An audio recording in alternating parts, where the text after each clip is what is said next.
Hello, thank you so much for joining me today. This is Cheryl and I'm glad that you're here.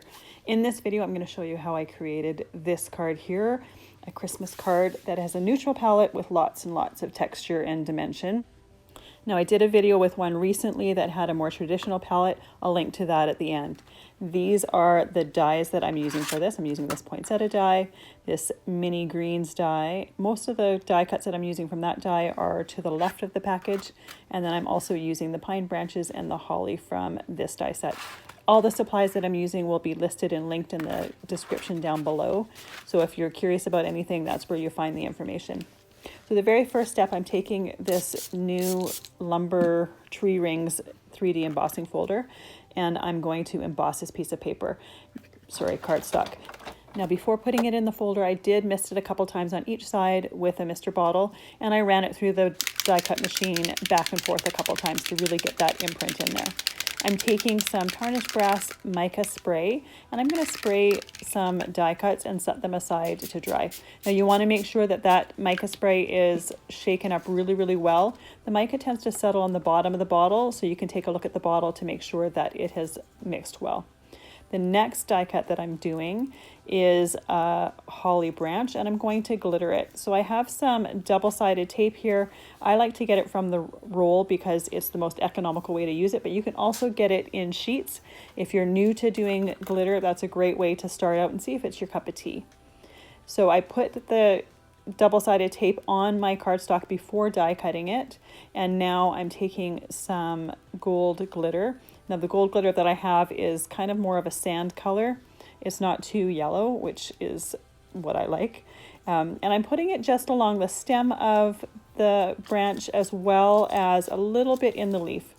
Now before doing my next color, which is a clear glitter, I am taking a piece of tape backing and I'm just burnishing that glitter in there just to make sure that it's stuck really well. When I go and do this clear glitter, I don't want any of that gold kind of falling in here and contaminating my glitter. So I want to make sure that the glitter is on the tape really, really well, just to get it, just so that I don't contaminate my glitter. I'm also taking that same backing piece and I'm burnishing that glitter in there. It gives a really, really nice sparkle to the die cut, so I do that every time.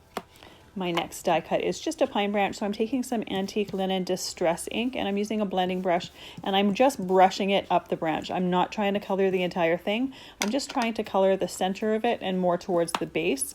The actual end of it doesn't matter because it's going to be tucked below. My next die cut is a berry sprigs, and the ones that you see that are on the top of the screen are ones that I had finished from a previous project, so I'm trying to use them up. So I take a dark brown Copic marker and I'm coloring all of the branches. I'm using a Copic marker because when I go to my next step, I know that that ink color is not going to run. You could use a Tombow marker if you want, but you're going to have to be careful when you do the last step for this branch. The next, I'm using a shimmer gel pen and I'm just coloring the berries. This is just going to give them a little bit of shimmer, and once again, just a different texture. You'll notice all of the different die cuts that I'm doing have a bit of a different texture to them, and that's what I'm using to create different dimension and texture and more interest in this piece. The last step for these branches, these berries, is to use some glossy accents on them and then set them aside to dry completely. You want them dry completely before you start messing around and assembling your piece. Otherwise, you're just really going to make a mess.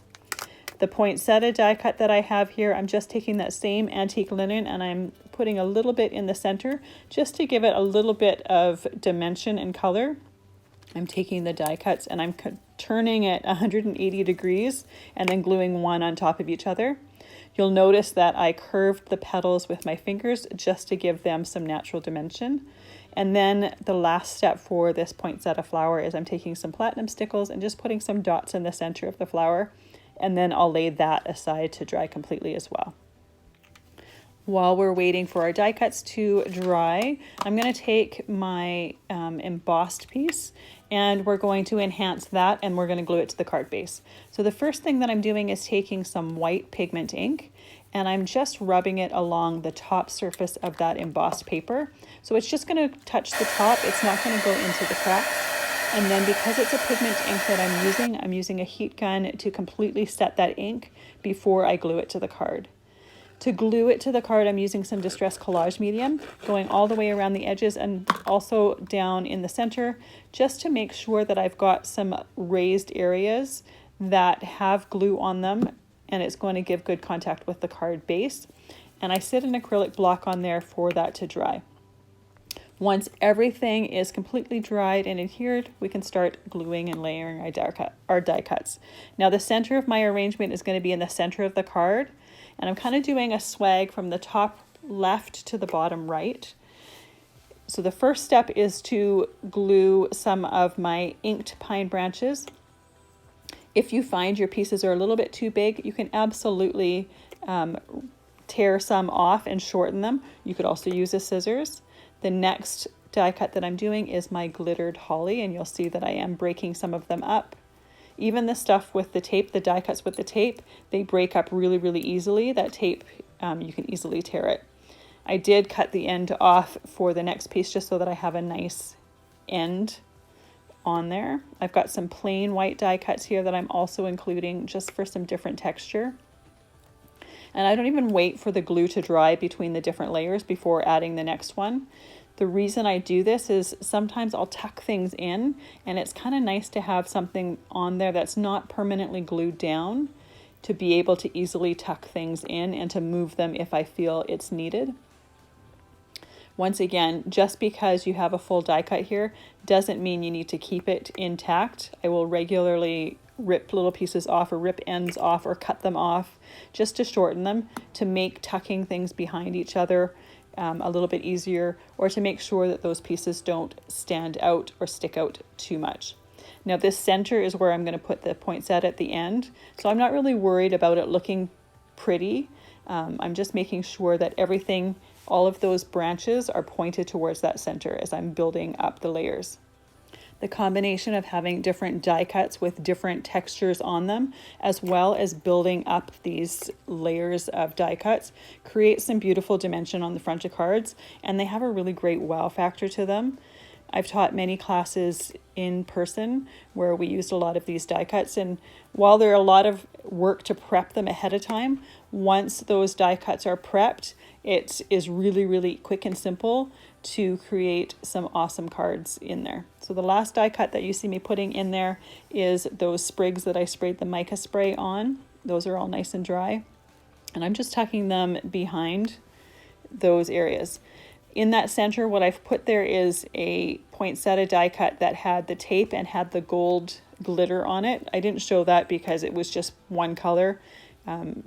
It wasn't really anything hard to apply. So I'm using that as a base to put my other poinsettia on. The last step is to put that poinsettia on there, and my stickles in the center have actually not yet dried, so I'm just going to be putting it in there and not touching it. There is the completed card. Now I didn't show you any of the die cutting. If you're new to die cutting, I have a whole playlist here dedicated to the Big Shot that you can check out. Thank you so much for joining me. Have a great day.